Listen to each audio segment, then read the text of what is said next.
Cause I'm the king of the casuals, the casual king. Get your fucking fingers in. What is this shit? It's always this shit. The casuals, the casual king. Cause I'm nobody bringing you the casual bang. The king of the casuals, the casual king. The king of the casuals, the casual. Alrighty, there it is. That's enough of that theme song bullshit for today. Alright, first off, King of the Casuals, episode number 23. And first off, shout out to JessieONFIRE. I'm a fan. I watch all the time. I made a comment yesterday about his being wrong in his prediction of Poirier maybe waiting for McGregor. The dog agrees, and I was wrong anyway. Love the guy. I think he's cool. And he was right, actually, in the end, because they haven't actually made that fight yet. So that's that. Poirier, obviously, we haven't been around on King of the Casuals for a bit since the McGregor-Poirier fight. Nothing to talk about there. So let's get straight into tonight's official predictions. We have Adrian Yanez versus Costa, and that one's a fight of distance. Really simple. You have, if Costa can stay on the outside and catch Yanez with something surprising, perhaps like a kick. He strikes much further out, kind of more like a Yair Rodriguez or something.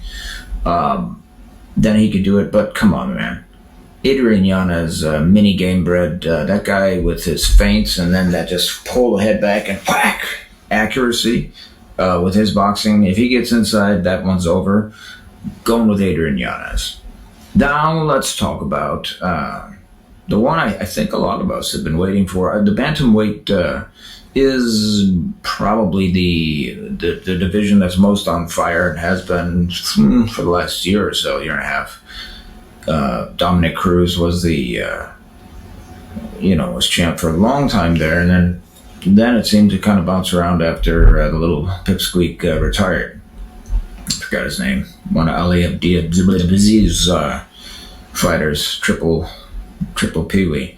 Anyway, I'm very biased, and that's why I'm a casual. Tough to like that guy. Doesn't matter. So let's talk about the Corey Sandhagen, TJ Dillashaw. TJ Dillashaw busted for EPO. He's had 2.5 years off. He's a great fighter all around. He's got the entire game. His entire game is stacked with all good things. He's a great wrestler. And he is 5'6", and which brings me to Sandhagen, 5'11". I don't know how he makes weight because he's pretty strong too. He has incredible striking, but he has zero wrestling. So if I'm to do MMA math, which there is no such thing, because MMA math is like George W. Bush math. It's fuzzy. Was it George W. Bush that had fuzzy math? Somebody did like that. They all do. Anyway, let's just say that if Sandhagen's word is his word and he says he sucks at wrestling, TJ Dillashaw can wrestle. Now, Frankie Edgar can also wrestle, perhaps even better than TJ Dillashaw, and we saw, what happened in that fight. It was very, very short-lived and, incredible knee knockout. So, God, these girls, I'm sorry, ADD. Oh, I'm watching the fight and doing this at the same time. And plus, I need like 39,000 Adderalls to focus. So, the prediction.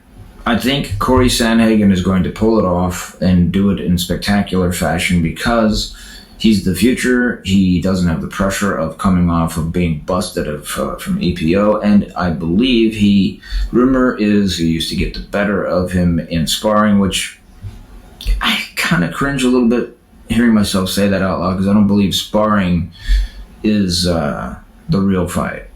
Yeah, it can be a sign, but when you're sparring each other, you're helping each other. It's not a full-on brawl with